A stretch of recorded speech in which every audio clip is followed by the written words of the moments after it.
des Écritures sacrées. Alors, tout ce que vous ferez, en trouvant un texte, vous devez poser des questions de contexte au texte et vous devez lire le texte biblique en vous écoutant vous-même. Pasteur, et est-ce que nous parvenons à y arriver? Bien sûr. Alors, au sens littéral, ce terme spécifique qui apparaît en hébreu et qui est mentionné explicitement dans un texte comme la sagesse, il va personnifier tout ce que nous allons trouver dans le texte. Ainsi, la sagesse apparaît dans le texte comme quelque chose d'allégorique. Vous remarquez que le langage est comme s'il s'agissait du langage d'une femme dans le texte.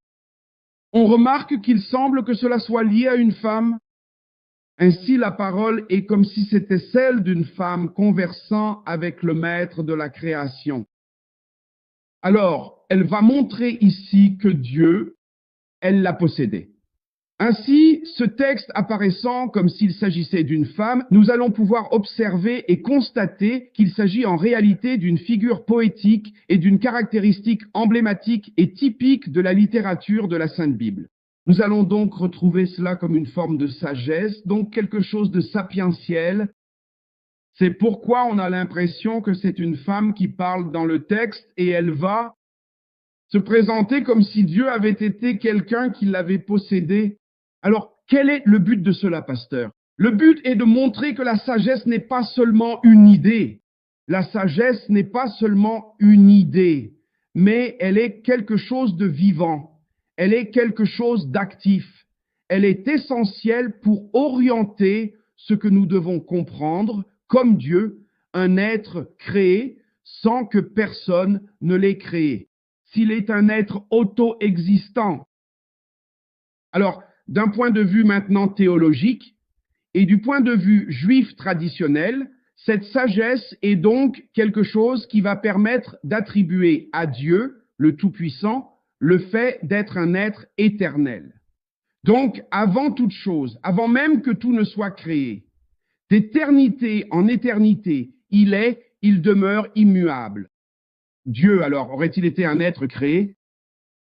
Nous allons maintenant prendre un moment pour comparer ensemble plusieurs passages des Écritures, à savoir le livre de Job, plus précisément au chapitre 38, ainsi que le texte du psaume 104, en particulier au verset 24, et enfin le livre de Jérémie au chapitre 10, en examinant le verset 12. Le premier texte que nous allons lire est Job 38. Job 38. Je vais lire pour gagner du temps avec vous tous. Dans le livre de Job, au chapitre 38, ainsi, dans Job 38, nous allons découvrir ensemble un récit décrivant la création. Au verset 18, vous trouverez une description détaillée de toute la création. Et si nous nous tournons vers le chapitre 38 du livre de Job, vous pourrez contempler le Seigneur Dieu comme un être infini et comme un créateur tout-puissant. Le texte sacré du tout premier verset nous rapporte ceci. Le Seigneur répondit à Job du sein de la tempête et lui dit, « Qui est celui qui obscurcit mes desseins et mes conseils par des paroles qui manquent de connaissance? Maintenant, prépare-toi et ceins donc tes reins comme un homme. Je vais maintenant t'interroger et tu me répondras. Dis-moi, où étais-tu précisément lorsque je posais les fondements de la terre? Fais-le-moi savoir si tu possèdes une intelligence et une compréhension selon le verset numéro 5. Qui en a fixé les mesures avec précision? Est-ce que tu le sais vraiment? Ou bien, qui est celui qui a tendu sur elle le cordeau pour en tracer les limites? Au moment précis où l'intégralité des étoiles du matin poussaient ensemble des cris de joie mélodieux, et que tous les fils de Dieu exprimaient leur allégresse, où étais-tu donc? Et qui a fermé la mer avec des portes lorsqu'elle s'élançait hors du sein maternel? Serait-ce comme si elle risquait de déborder de toutes parts? C'était au moment précis où j'ai établi les nuages épais pour lui servir de vêtements et que j'ai fait de l'obscurité profonde sa ceinture pour l'envelopper totalement. Où étais-tu donc? Alors, on remarque que Dieu interpelle Job, lui posant des questions. Où étais-tu quand j'ai créé tout cela? Alors, nous remarquons que l'éternité est un sujet absolument extraordinaire et fascinant à étudier. Si nous ouvrons nos Bibles au psaume 104, oui, le psaume 104 au verset numéro 24, on y voit clairement que tout dans notre univers est intimement lié à cette notion d'éternité. C'est bien le psaume 104 et le verset numéro 24 qui nous montrent cette vérité. 104 et 24. Je vais lire encore une fois pour faciliter la compréhension de nous tous ici dans la salle. 24, il est écrit ainsi. Seigneur, ô Seigneur, que tes œuvres sont nombreuses, tu as tout fait avec sagesse. La terre entière est absolument remplie de tous tes magnifiques bienfaits. Regarde attentivement, car le mot sagesse va encore apparaître une fois de plus ici même. Absolument toutes les choses ont été créées avec ta sagesse infinie et éternelle. C'est écrit précisément dans le livre du prophète Jérémie au chapitre 10 et au verset 12. Passons maintenant au numéro 12. Dans le livre de Jérémie au chapitre 10 et plus précisément le verset numéro 12. Alors, regarde que Dieu a créé toutes choses par la parole. Je vais donc vous dire deux petits mots à noter.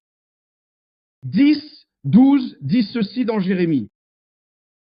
Il a fait la terre par sa puissance. Il a établi le monde par sa sagesse. Et il a déployé les cieux par sa grande intelligence. Il existe donc une différence fondamentale entre la sagesse et l'intelligence. La sagesse est une chose bien distincte, tandis que l'intelligence en est clairement une autre. Quant à la connaissance, c'est encore un domaine tout à fait différent. Le savoir est une chose, la sagesse en est une autre. L'intelligence est encore tout autre chose. Supprimez donc ces trois mots et étudiez la différence entre les deux. Ceux qui possèdent la sagesse acquièrent la connaissance. Pour acquérir des connaissances, il doit étudier afin d'apprendre. Une fois l'action envisagée, il doit appliquer ses connaissances avec sagesse. Par conséquent, on ne possède la sagesse qu'à travers l'acquisition de connaissances. Donc il va mettre ses connaissances en pratique avec sagesse. Il ne va donc pas gaspiller ce savoir. Et ensuite, il utilisera son intelligence pour, grâce à cette vaste connaissance et à cette sagesse profonde, créer des outils qui faciliteront grandement l'application de cette intelligence et de cette connaissance. Imaginez donc un instant que Dieu ait utilisé ces outils pour établir ce qu'il a conçu pour l'homme. Nous allons donc passer au plan que vous avez élaboré ensemble.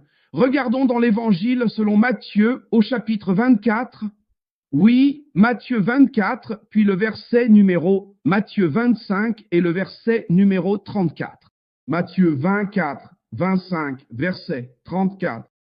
C'est pourquoi le Seigneur s'apprête désormais à organiser son royaume destiné à l'ensemble de l'humanité. Matthieu 25 et le verset numéro 34. Regarde ce qui est écrit ici. On dit, voyez-vous, monsieur, vraiment, je vous le dis ce soir, avant que le coq ne chante 3 fois, excusez-moi, je lis le verset 26. Verset 34. Alors, le roi s'adressera solennellement à ceux qui seront placés à sa droite.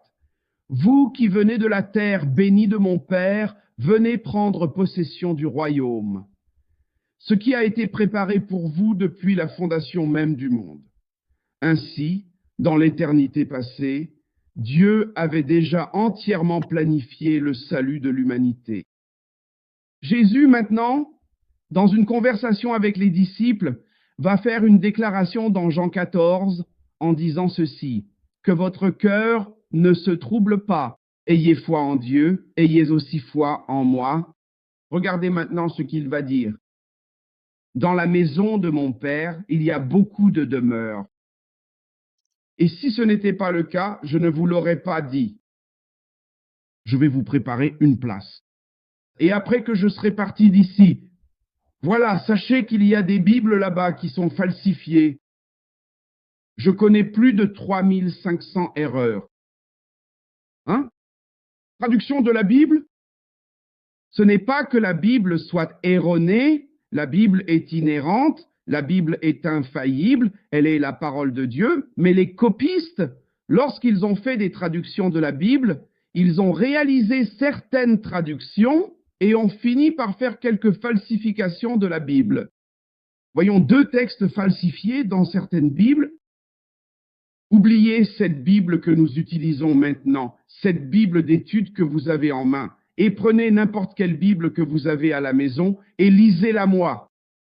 John, chapitre 14, et le verset numéro 3. Qui peut lire ceci? Mettons tout la Bible en pratique. Nous sommes en cours de bibliologie. Entraînons-nous à étudier la Bible afin que je puisse ensuite vous accompagner vers un autre texte. Jean 14 et le verset 3. Qui peut? Que faut-il lire? Et quand je serai allé vous préparer une place, je reviendrai pour vous prendre auprès de moi, pour que, à l'endroit même où je me trouve, vos voix puissent aussi se faire entendre. Écoute seulement ce qu'il dit au présent, d'accord? Voilà, d'accord? Regardez vers l'avenir, vers quelque chose qui se profile, mais il le dit comme ça pour que là où je sois vraiment là. Vous comprenez donc que même s'il est sur terre, il se considère toujours au ciel. Alors, dites-nous, qui possède une version différente de cette Bible? Voici une Bible comme celle-ci, regardez. Et si je vais vous préparer une place, qui possède une Bible comme celle-ci? Voici Claudio. Et si j'y allais,